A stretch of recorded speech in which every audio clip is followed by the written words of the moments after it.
Joining us tonight is Tom Fitton, the president of Judicial Watch. And Tom, I want to start with you by saying you were foremost as a skeptic of what we would hear today, what we would learn, and you were right.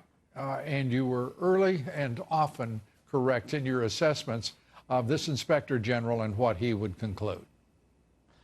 I've warned anyone who would listen that IG reports are both exposés and cover-ups at the same time. And as you point out, there are a lot of facts, evidence, criminal misconduct by dozens of people in the FBI and Justice Department. But of course, the IG takes at face value, in my view, in a dishonest way, their bureaucratic excuses for illicitly targeting the President of the United States and the presidential candidate. Nothing like it's ever happened before. And to pretend that all of these accidents happened and it was a bureaucratic snafu and take at face value their excuses, they don't remember why the rules weren't followed and why the courts were lied to, is just beggars belief. And I tell you what, I hope that Durham does his job. But I'm frankly not seeing any evidence that the Justice Department separately is conducting a serious criminal investigation of what is really the tip of the iceberg here, which was a massive operation by the Obama administration. Remember, it wasn't just the DOJ and the FBI operating. Jonathan Weiner over at the State Department, key official, helped write some of the dossier. The Pentagon paid Stephen Halper, the spy operator on the Trump campaign. You had the CIA involved. You had the NSA involved. You had foreign governments involved. And what's going on today, Lou? The coup cabal that was perpetrating these criminal activities is trying to remove the president for asking questions about Ukraine's involvement in the very scandal we're talking about. What a nightmare for our constitutional system today. It is all of that, and frankly, much more. Because we have an Inspector General who should be a countervailing influence within the Justice Department and the FBI, who should be bringing accountability to this corrupt cabal of agents and officials of both the FBI and the Justice Department. Instead, what we've got here in 434 pages, without exception, is a whitewash.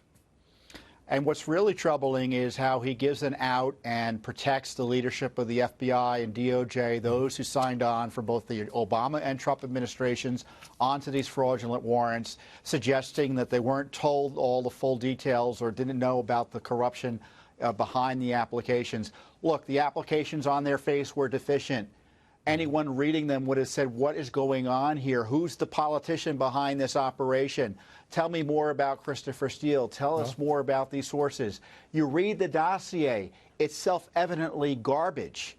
And they used it to, and there's no excuse. The IG provides the excuse, and I'm hoping that Barr sees through this. But again, past this prologue, and I don't expect much. It's clear that the Attorney General offered a rebuke. It was an interesting day for the Attorney General. He offered both a rebuke and, if you will, an acceptance of the IG report and at least his intentions here. But John Durham, mincing no words as he assessed this matter a few days ago, making it very clear what he thought of Horowitz and his concluding report on the investigation into FISA abuse.